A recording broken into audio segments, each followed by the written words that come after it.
Mr. President. Well, have you ever owned a gun? I have never owned a gun. Now, up at Camp David, we've got some skeet shooting. Before you were president, did you ever feel a desire to get a gun, feel the need to get a gun?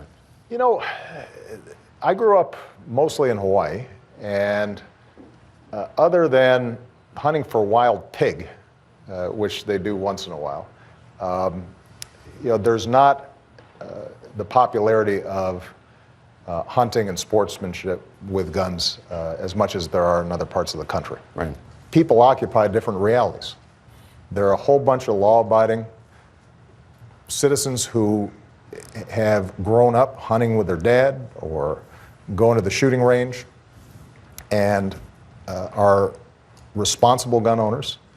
And then there's the reality that there are neighborhoods around the country where it is easier for a 12 or 13-year-old to purchase a gun and cheaper than it is for them to get a book.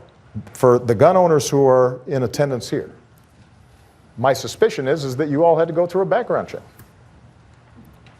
And it didn't prevent you from getting a weapon. And the notion that you should have to do that, but there are a whole bunch of folks who are less responsible than you who don't have to do it, doesn't make much sense.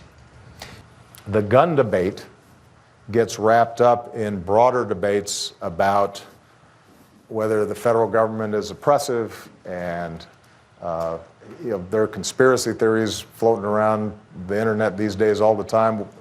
We want to think that we can make a law and people will follow it. But by the very nature of their crime, they're not following it. Some criminals will get their hands on firearms even if there's a background check. What we do have to make sure of is that we don't make it so easy for them to have access to deadly weapons.